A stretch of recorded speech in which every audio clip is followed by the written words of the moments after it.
राधे राधे प्यारे बच्चों, आज हम देखेंगे class 12th Hindi 2025 board exam के लिए इम्पोर्टेंट क्वेश्चन जो रहेगा आपका पार्ट 5, जिसका नाम है ऊषा। ठीक है, ऊषा पार्ट का नाम है और किसने लिखा है? जय लिखा है शमशेर बहादुर सिंह ने।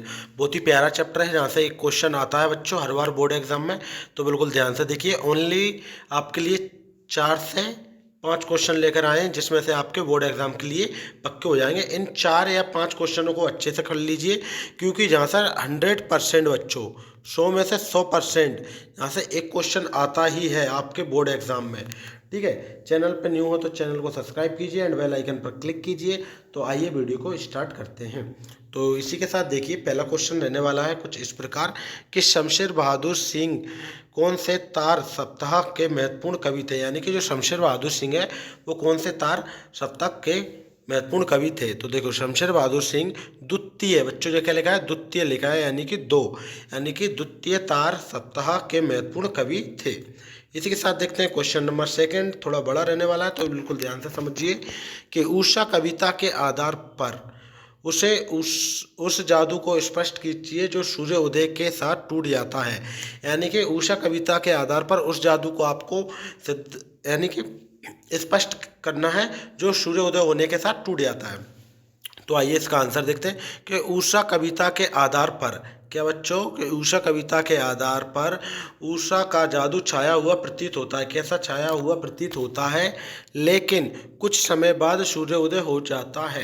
यानी कि छाया हुआ प्रतीत तो होता है, लेकिन कुछ समय बाद सूर्योदय हो जाता है। तो उसका पल पल बदलता सौंदर्य एकदम समाप्त हो जाता है। क्या हो जाता है बच्चों? एकदम समाप्त हो जाता है। उसका बदलता हुआ पल पल बदलता हुआ सौंदर्य एकदम समाप्त हो जाता है। ऐसा लगता है कि उषा की जादुई प्रभाव धीरे धीरे समाप्त होता जा रहा है।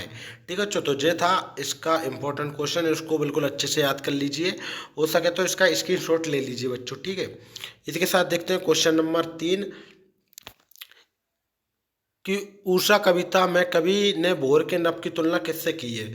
तो भोर के नभ की तुलना किससे की है? तो देखो, उषा कविता में कवि ने भोर के नभ, बच्चों जो नभ है थोड़ा मिसप्रिंट हो चुका है, नभ की तुलना मानो राख रात है जी, राख रात नहीं है, राख है। इसकी जगह क्या लिख लेना? राख। राख से लिपा हुआ कोई चौका। ठीक है बच्चों, तो ये दो मिसप्रिंट है, इसको अच्छे से प्रिंट लिख लेना। क्या लिखा है? जहाँ पर तो लिखा है नभ, और जहाँ पर क्या लिखा है? रात की जगह लिखा है राख। क्या लिखा है? राख। तो उषा कविता में कवि ने नभ के भोर की तुलना मानो राख से लिपा हुआ कोई चौका। इसी के साथ देखते हैं क्वेश्चन नंबर 4। क्वेश्चन नंबर 4 है उषा का जादू कब टूटता है। तो उषा का जादू सूर्य उदय होने पर टूट जाता है। ठीक है, जे एमपी बोर्ड में बच्चों 2 से 3 बार आ चुका है यही क्वेश्चन।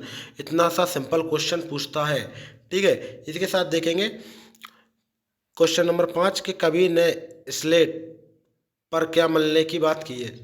तो कवि ने स्लेट पर क्या मलने की बात की है? तो कवि ने स्लेट पर लाल खड़िया चाक मलने की बात की है। क्या बच्चों? लाल खड़िया चाक मलने की बात कही है।